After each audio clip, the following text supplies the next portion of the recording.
Listeners of the Randomness of Nothing podcast, this is your host, Rashad Woods. As you all know, I always try to talk to people from all walks of life that are fascinating, carved out their own paths in their careers, life journeys, and sometimes life throws them curveballs during that journey, and it happens through necessity as opposed to discovering something and by tinkering around with it. This gentleman here is willing to share his story, Mark Burnett. It's a very personal story about Parkinson's, neurology, and the human condition and spirit of how to heal yourself. So thank you. Thank you. Thank you for having me, Shad. I really appreciate it.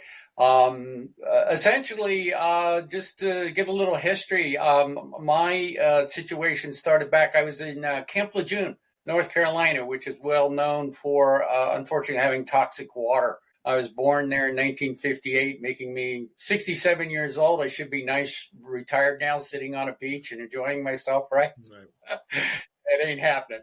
When you get hit, thrown those curveballs, you put aside vacations, you put aside the things you want to do with your family and everything else, and you focus on how do I take care of myself? Right. I'm in trouble. And in my case, I had Parkinson's that came from that base, that base is 70% higher in Parkinson's than any other base the government tested, which was huge. But I also had the gene marker for Alzheimer's. Yeah. So I was fighting two different neurological diseases at the same time. I had gone to the neurologist. They had given me all the tests. They gave me medicine from the 60s. How old is this medicine? It was like, we found out about it in the 60s, still using the same cardopa medicine they've been using forever for Parkinson's. I said, how about Alzheimer's? They're like, try to work on memory and exercise. I'm like, that's not gonna work. I can't even remember what I'm supposed to do. Yeah. That wasn't good enough for me.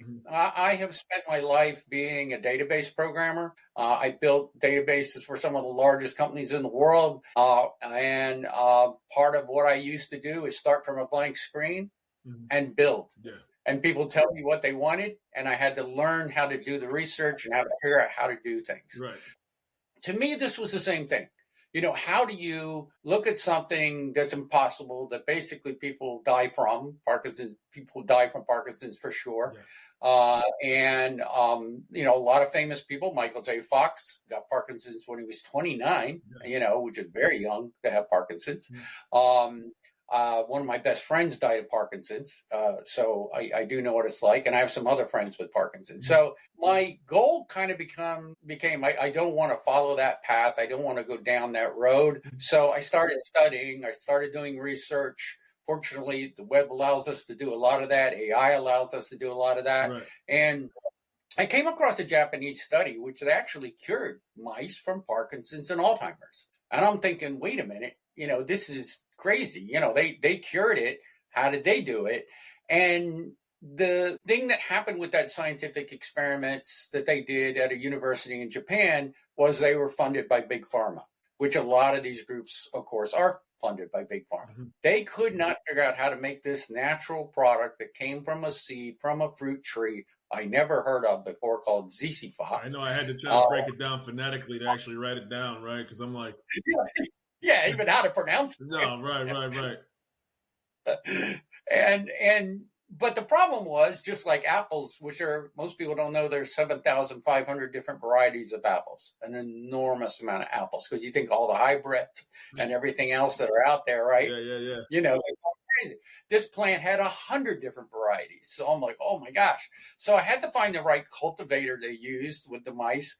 And since they couldn't turn it into a drug, basically the scientific experiments got dropped, the money got dropped, and nothing happened. And that's what happens, unfortunately, with a lot of cures out there, if you will. They get thrown on the floor because if they can't charge you $10,000 a month, it's not worth them to fund it. The ROI.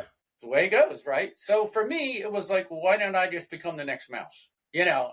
I mean, it worked for them. I mean, it might not work for me, but what other choices did I have? Mm-hmm. So the first thing I did was source the product. I got it. I learned how to make it for myself in January 2025. I started taking it. I was at stage 3 to 4 Parkinson's. That's where the neurologist says you're one step away from a walker. You're falling down too much. I'd already knocked myself out once by a fall, real bad, split my head open. Oh my God. tripped many times, had what's called pill roll. So you pick up something and you roll your hand and you couldn't hold on to it. Yeah. You drop things.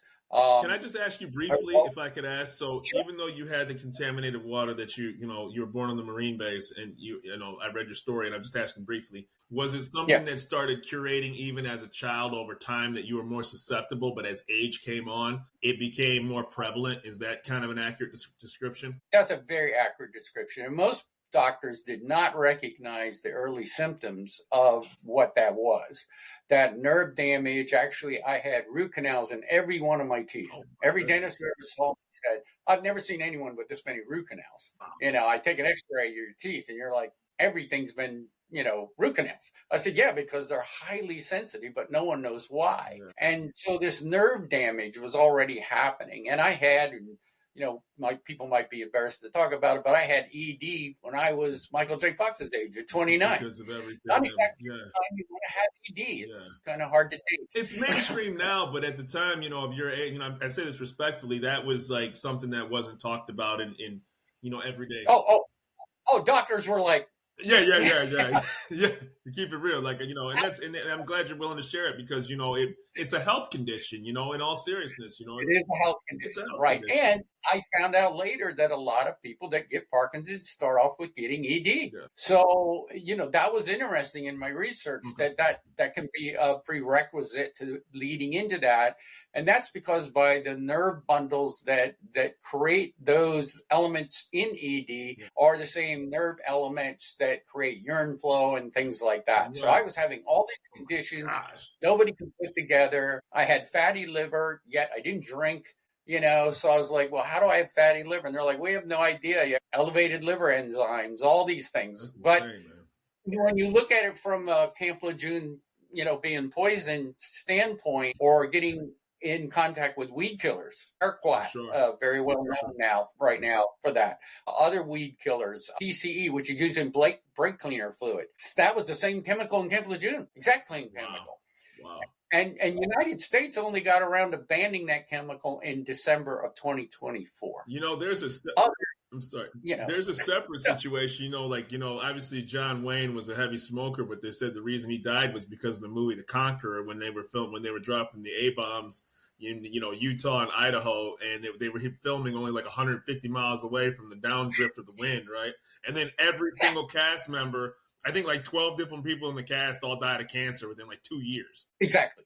No, and you're looking at the same thing here, where one scientist called Parkinson's a pandemic, because he said chemicals are everywhere. They're in every country. They're used everywhere. Who doesn't use brake cleaner fluid anywhere in the world?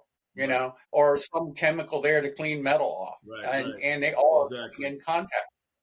And my friend who worked as an auto mechanic has Parkinson's and skin cancer, because he'd spray it and spray back in his face, on his body, on his hands. That's how he got it. So he's actually taking the product I have. And what happened in 2025, January, where I was at that stage 3-4, I had already been tested in 2023 for Alzheimer's, and I came back in the red. I knew that I had the gene for it already through 23andMe had pointed that out. So I said, well, let's get the blood work done. Let's see. Oh, yeah. No, I have Alzheimer's. And I could feel it. I used to program, walk in a room, knew what I was going to code, sit down and forget. I couldn't remember why I went in the room.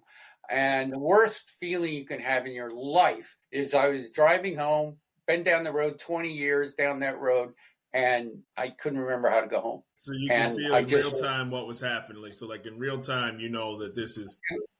It was frightening beyond belief, and you're a guy, so you don't press Google, take me home. No, it's not happening. What you mean? No, I got enough gas. I'll figure it out. Yeah, exactly. And eventually I made it home, but by then my heart's pounding. I'm like, my gosh, what just happened to me? And I'm tripping, I'm falling. So I've got these two different diseases going on, and I'm like, how am I gonna deal with this? And then this is gonna put a huge, situation on my family, which would be my caregivers, my wife, my children, that would all have to help me. And I was just like, I can't go down this road. Right. And in 2025, when I was able to source the product and get exactly what they use. And then make it in a special way. We had to make it what we call ultra chill mill, where we really chill the mills that turn at 30,000 revolutions per minute. These things are fast. They have to, what kind of machine grind was it that turned it? Like, how did you know what equipment to get for that? Well, again, that was all about research. Okay. I looked at all the different mills that are out there. I looked at what I could modify to be able to expand it to use this ultra chill mill method I wanted to use. Essentially, it's almost like putting Freon coils around it to chill it down, very, very cold, and have it grind. And then I have to sift. We have to have sifters and all this, all mechanical, to do all these kind of things. Right. And then in the end, make it so that it could be sold, at some point where it would be reasonably priced. All these were factors that I knew from programming. You have to think ahead and how do you ramp up? Yeah. But first, the 6 months was, I told no one. I just said, I'm going to try it myself. I'm going to tell my neurologist I'm not taking the cardopa anymore. And she was like, well, it's not really helping you that much anyway, so that's fine. Yeah. Give it a shot. She didn't have any other suggestions. And so I used it, but I started noticing within about 3 to 4 months, I started noticing I was much sharper. My brain was clearer. I was functioning better. Yeah. And then not noticing I wasn't tripping and falling was something that was odd to me, because you're so used to being normal. To it. Yeah, when you go back to being normal, you're like, you had to think back and go, wait a minute, this week I didn't fall down, or I didn't trip upstairs, or fall down. I joke with people. I say, I have Alzheimer's and Parkinson. If I fall downstairs, I can't remember why. I herniated a disc in my back, and it was and it was one of the most, I don't think the average person really understands how delicate the spine is until it actually doesn't work the way it's supposed to. And then, so long story short, when it finally got, back to normal, and I was able to knowing that you can bend without pain was like the weirdest feeling in the world. Right. And it was tough to even get off the couch to like walk across the room. Right. That's how debilitating. And then when you actually you don't realize how precious to do that is. No, you don't. And sometimes, and you probably did it too, as it gradually got better for those weeks or whatever, you might not have noticed it immediately that, all of a sudden it came in your head like, wow, yes. I can do this and it doesn't hurt anymore. Right. And it was the same with me. I had the same thing. I didn't realize that the Parkinson's was starting to subside. Mm-hmm. And so I kept taking the product, which is easy to take. We make it in a powder form. So it's very, very easy for Parkinson's people because they have trouble swallowing sometimes. So we don't want to make pills. Right. So it goes in pudding, yogurt, milk, anything cold, okay, which is important. You just take it once a day. I took it once a day, the 2X active version. We have My Brain Restore is what it's called. Right. And when I got to about the 5th month of taking it, I was like jumping up and down, running upstairs. I was like, I'm really rocking here. And I'd already gone to Amazon and bought construction shoes with steel plates. Yeah. Because I hurt my toes so many times. I broke a ligament in one. You just bust your toes. You can't lift your feet right. And that helped. But I took those shoes and I set them aside and I grabbed myself a nice pair of tennis shoes. I got those and I signed up for the Michael J. Fox Marathon. I saw that. And I said, you know what? I think I can do this. I feel right. I feel different. And my wife was totally against it because she said, I've seen you. You're going to fall. You're going to hurt yourself. I said, no, I can do this. I went out there. I ran that race. And when I got done, there were a lot of people running for Parkinson's people, but not necessarily Parkinson's people. Yeah. But I was running with a few and actually slowed down to catch up with, have them catch up with me. Yeah. I slowed down and started talking to them, jogging with them and stuff like that. And they're like, what in the world are you using? Right. You passed a freaking rabbit, And I told them what I had, what stage I had, and they're like, I'm stage 2, and I can barely do this. And when I got done, people were like, how do I get what you got? And then you go from, now I've got people that want to buy it, right? And I didn't even have a label. So that leads me to my next set of questions, right? So, and you probably answered this a dozen times, but never on this show. So you have the FDA. Right. You have Obviously, you have your disclaimers where you can't say it cures diseases. You can only say, hey, this worked for Correct. me, right? Because, for all intents and purposes, everybody's body's different, and there's a drug approval process, and yours isn't a drug. It's just a natural herb that you decided to ingest. And then the second stage is how far along is somebody with their symptoms that this can help? Well, so far I've had people at extreme levels, people that have had the electrodes planted in the brain to control the tremors. They're using it. I have one gentleman who has it so bad, he has a pump installed, up here so he can press the pump to give him dopamine like every 3 hours. And he started using it. And this guy got so excited about it because he goes, Mark, I started using your product, and within 2 months, I'm pumping it every 6 hours. Now I'm pumping it every 8 hours. So he said, okay, so you're seeing a quantity effect. In other words, that your body's starting to make its own dopamine. That's why you're not pressing it as much. Right. And he goes, yeah, exactly. Because I couldn't function without doing it every, 3 hours. And he literally bought me plane tickets to go down and see him at his house. That's beautiful. I mean, this guy was well off. He was a very nice guy. He brought me his doctor. He brought me in an office with a bunch of other people, and he said, let's all sit down and talk about this because Mark over here's got $1 billion product. About to say, yeah, exactly. So, right, so he's having like the Tupperware party, so to speak. He's like, yeah, you know what I mean? No, literally he was. And he's like, guys, this is huge. And I want you guys to jump in. You all know me. Am I doing better? And they're all like, yeah, we know him. He wouldn't even stay in this meeting. He'd be gone by now. Yeah. And then I started noticing somehow I got in a group, a forum or something where doctors were involved, and they must have read about me. So I started seeing on the website, mybrainrestore.com, the website, I started seeing these orders with DR in front of the name. Yeah. And I'm like, well, these are doctors, ordering my product. Weird. And so I'm reaching out. Trademark it.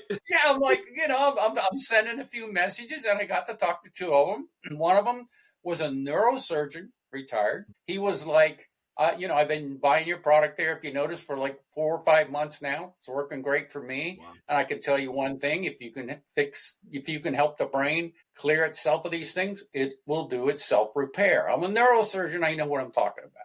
Okay. And I said, you're not just a neurosurgeon. You're taking my product, Mr. Neurosurgeon. You don't know anything else? He goes, no. Yeah. Anything else has so many side effects. It's ridiculous. I'm not getting involved. Did you have a science background, or was it just sheer will that led you to this moment? I actually was studying originally to be a veterinarian. Okay. So my background was science. I had worked at an animal hospital when I was 14 years old, which nowadays you can't get a job at an animal hospital. OSHA would send you out of there. There's lots of laws that you weren't allowed, that have since passed that, people look back. Well, back then, my mom knew the guy who owned the animal hospital, and they were a big animal hospital practice. And they're like, well, what happens if he gets bit? Well, we can stitch you up. You're not thinking about liability purposes right here. It's the old days. No. It's like, kid, get to work. You want to be a vet, learn. So I was literally in surgery. They had me work in the anesthesia machine. They taught me that. I helped with x-rays. I did a microscope.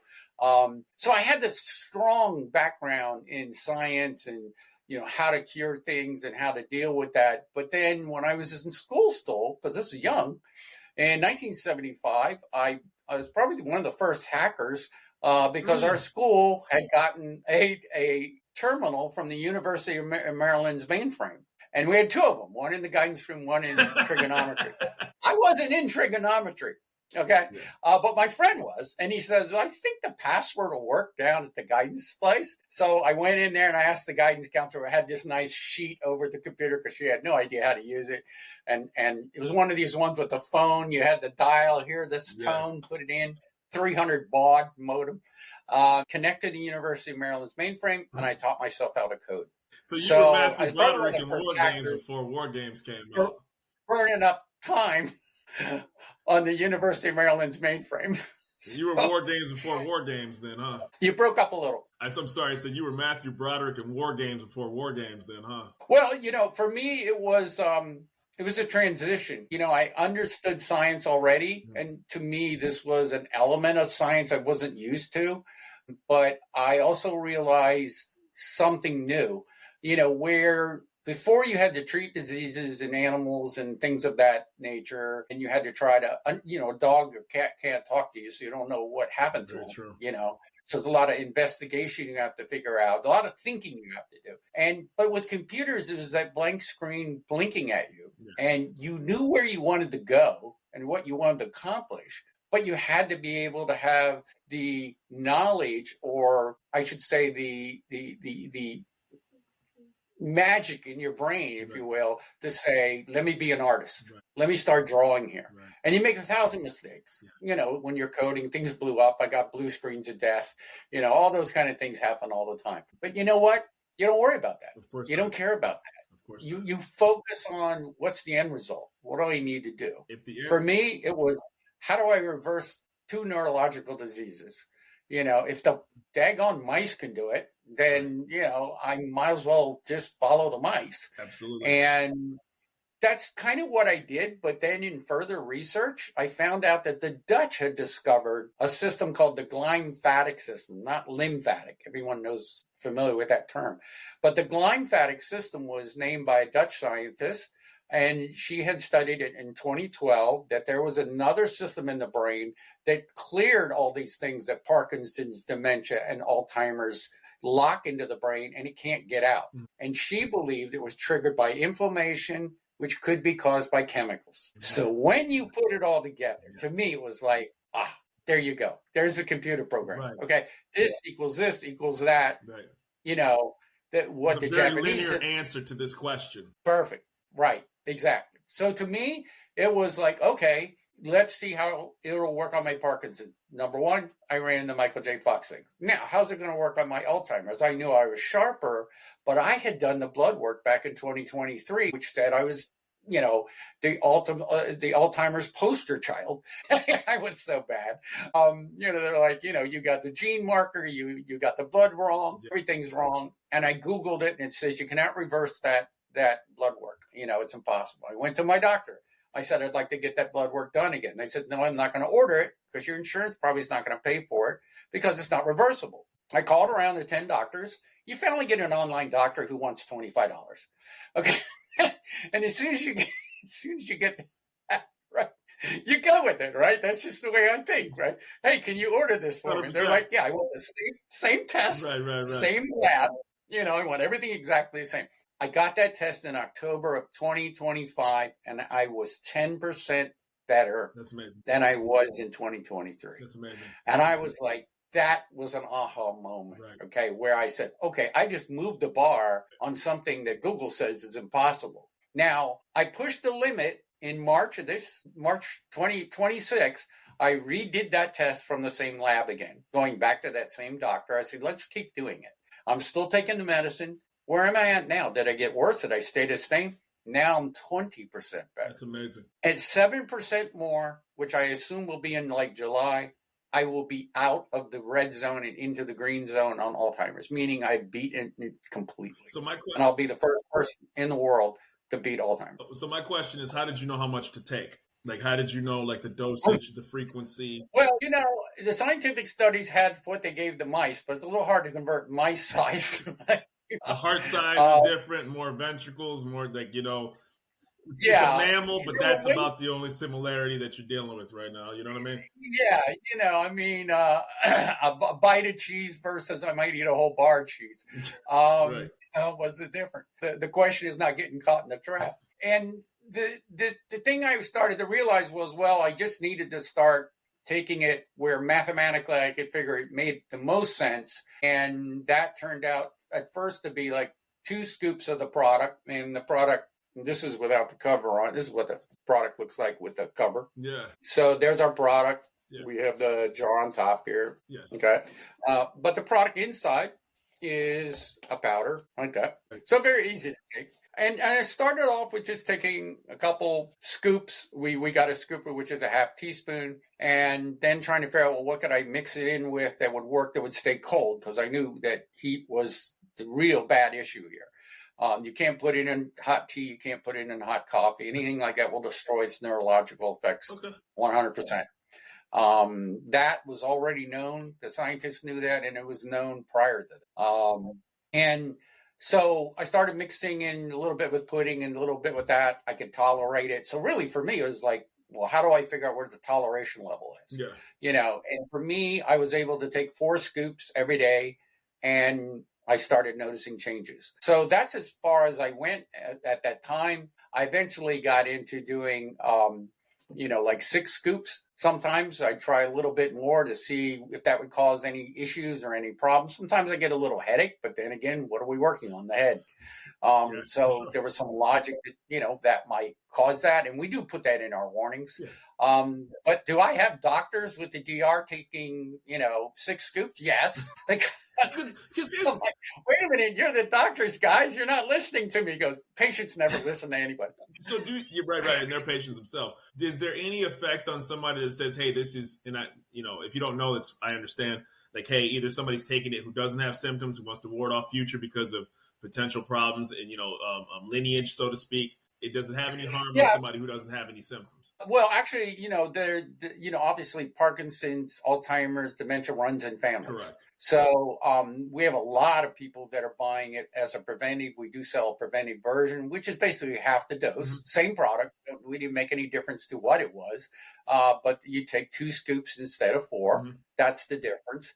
But we're also getting ready to announce a gaming version, which is actually for gamers, because and people who do any kind of mental type of things, because the Japanese experiments also proved, when they got done proving it would cure the neurological diseases, they then had all these control mice. And they said, what happens if we give it to the control mice? Yeah. And they gave it to the control mice, and the mice could run the mazes 20% faster. Wow.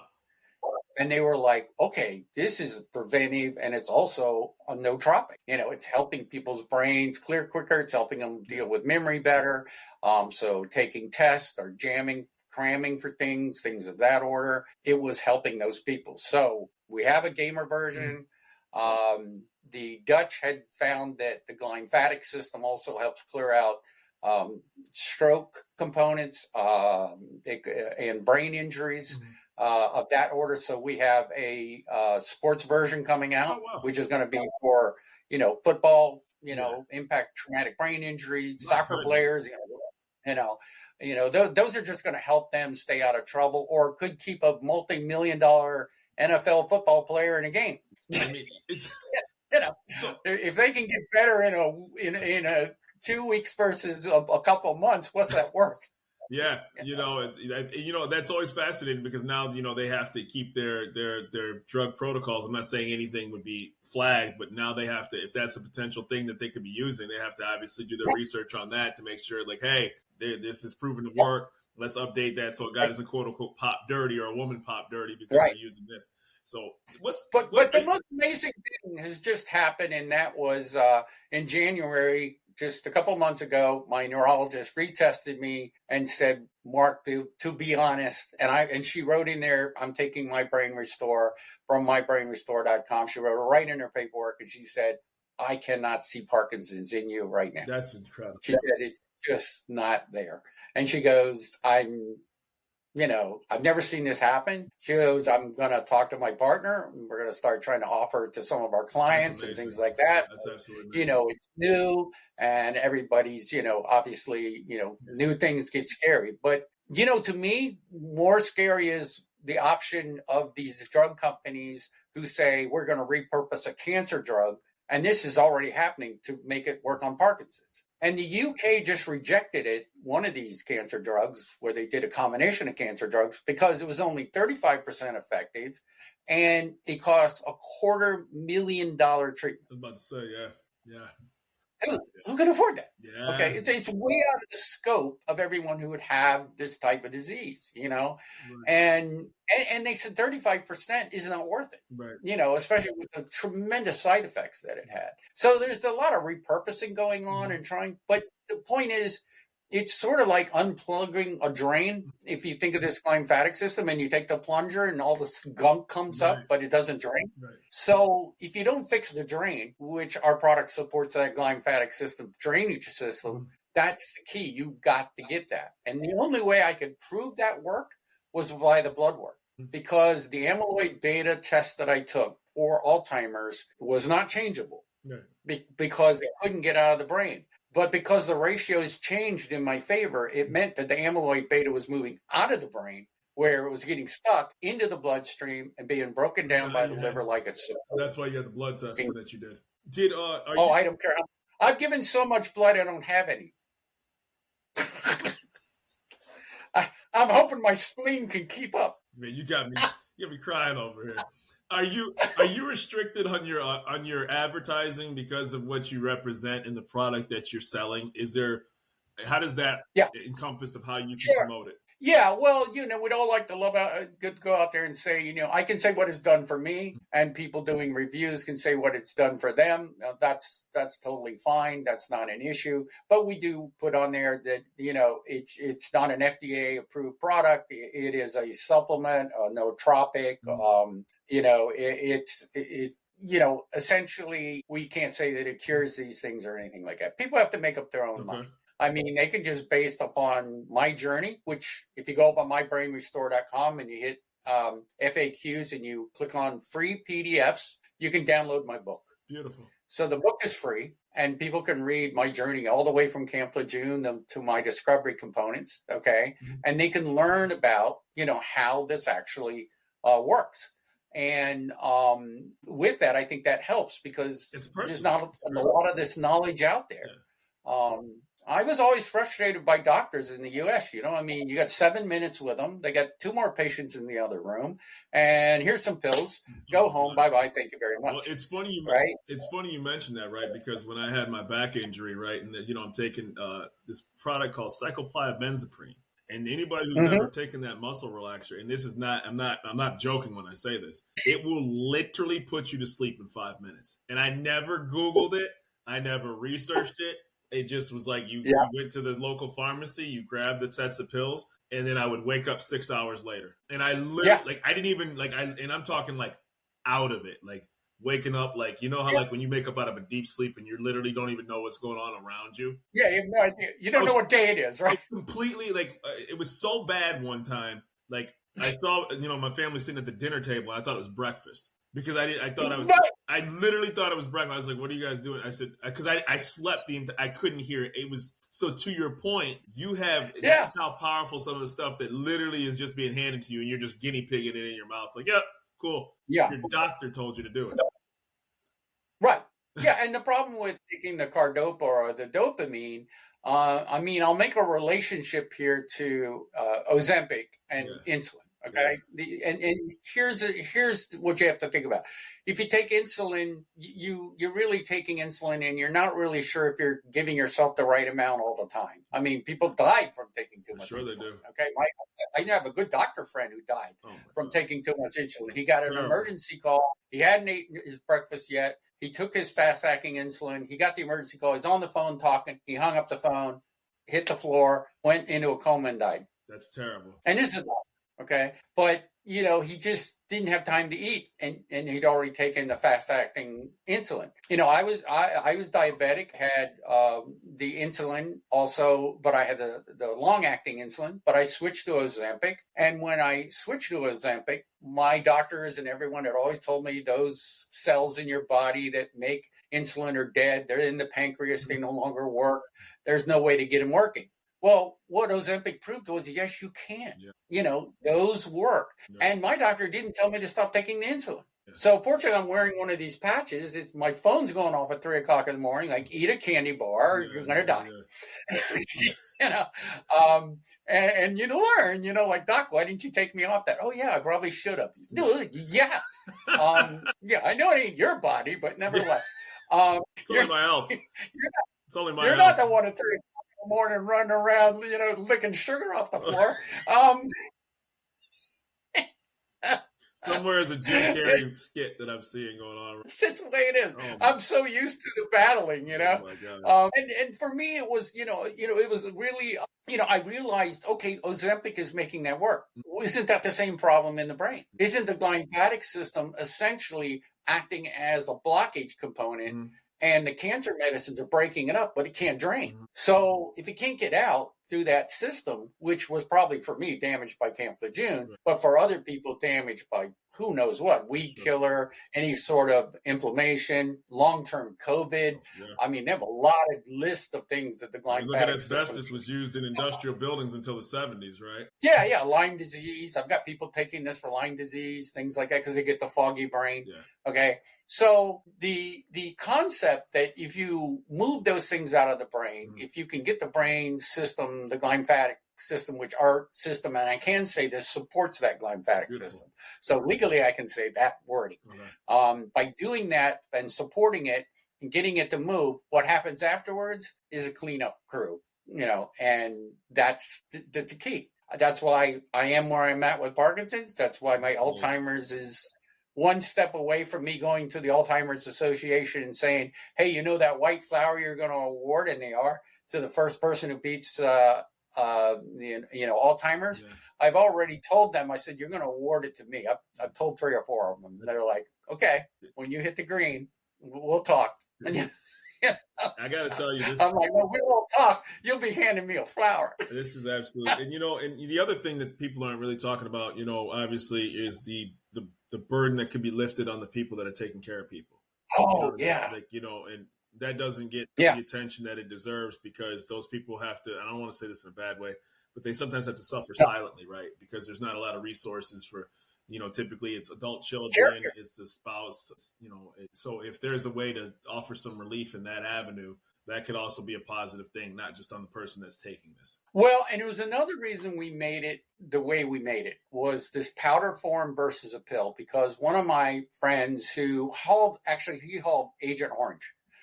So he didn't even know what it was. He just was a truck driver. So he didn't spray it or anything, but he hauled it around Aberdeen, Maryland, which became an Agent Orange site all of a sudden, because they had actually experimented with it up there. And he had gotten dementia and Parkinson's. And with the dementia, if his wife, who loved him and took care of him and did everything she could for him all the time, I mean, he didn't know who she was half the time. He'd say, get out of my room. I don't know who you are. And if you handed him food, he'd throw it across the room, if he didn't like it. So we made it into this powder, and we did that so you could mix it in with yogurt. It's like, what is he like? How can the caregiver get it to the person, and whatever they like, put it in there. As long as it's a cold ingredient, then they won't argue with you. So we did think about caregivers, because I was familiar with it myself. And one of my best friends is a hospice nurse, and she knows firsthand, how that is. And, just listening to everybody and listening to nurses, basically getting together with them and sitting down the round table, a focus group I did, where I just like, what's the biggest problem here? It's like getting people to take their medicine. Well, what if they didn't know? What if it was simple? Right? It's in the yogurt. They just, absolutely. 2 bites of pudding, they're done for the day. Right. I mean, will they do that? Yeah, sure. Yeah, exactly. Oof, some deep stuff. Listen, I would love to be able, if there's a affiliate with the podcast, to be able to help pull the product to some of the listeners as well too. So if there's an option for that, I would love, for the listeners to benefit from what you have to offer as well too. Again, anybody listening, it's not FDA approved. It's a supplement, and we make no medical statements about this, but I encourage people to reach out to Mark for some questions too. Yeah, absolutely. We have an affiliate program. They once they join the affiliate program and they give them that link, so it'll bring a particular link to them. It's like they get their own website. And the nice thing about that is it will show where those people went to. Like if they downloaded the book, it even tracks all that so they can get an idea. But then we pay generously. We pay 20% for the affiliate program, and we pay that for an entire year that person is using the product. We also have bonuses for who can get on the leaderboard and everything. So we have a really good affiliate program because everyone knows someone with this disease. It doesn't discriminate, that is for sure. And, and at the end of the day, a lot of people have to suffer silently, and they don't have, they're, waiting for, a drug approval or waiting for their insurance company, or just basically waiting to wither away, are very, very poor options for people. It's very absolutely. And I think my banker said, well, if you could make people 10 to 20% better, think about this, in a nursing home where they could button their own shirt or go to the bathroom by themselves, how would that change the ratio of nurses to patients? Right. It's shrinking significantly. Bingo. Shrinking significantly. Yeah. And we're already short of nurses. Without question. Without question. We don't even have GSAs, people. We can't even fly on planes. we're short of everybody. Life is fun, lads. You know, I'll tell you one thing. You know, it's an interesting time to be alive. I'll tell you that. Yes, it is. Where can people find you and your product? And I would love to have a follow-up conversation. Oh, yeah, absolutely. Yeah, well, basically right here, mybrainrestore.com is the name. That is the best place to go to. And I encourage everyone to read everything first, read my journey, download the book, go through the FAQ. Mm-hmm. If your doctor doesn't understand it, there is a health section under the FAQ. They still won't understand it. Then we have our phone number in the right-hand corner. It's not AI operated. You get me or you get someone else. Yeah. And then we beat your doctor up. Don't worry. So, you know, you blended really well with human medical conditions, tragedy, triumph, and ultimately success on the other side with grace and humility. And the fact that you're willing to share your story and help others is a testament to who you are as a person and the time you're willing to share to give this message out. Absolutely. No, it's what it's about. We can't all do it. We can't all go down this road. We got to fix it. No, I'm not, you know, and I'm very, very honored that you took time out of your busy schedule. And I'm looking forward to partnering with you to be able to spread this goodwill to the rest of to the citizens of this country. I'm looking forward to having you. Absolutely. You got the same spirit. Okay. But you got the right back for it. You know, right. Well, now you're right, so to speak. You know, now that it's back to Hey, listen, I'll tell anybody who listens. If you go through, I didn't go through a traumatic brain injury, but when you can get off the couch and you can walk and bend down, you realize just how precious that is. Like you do, and you're like, okay, I'm going to think twice before I complain because I know how quickly it can be taken away. So, from the bottom of my heart, I'm very appreciative of the message that you sent on this show, and I'm honored to have you as a guest. Thank you. Thank you so much. I'm glad you had me, and I appreciate you having me on. This was a lot of fun. Thank you, Mark Burnett. Okay. Thank you. Yeah, that was awesome, sir.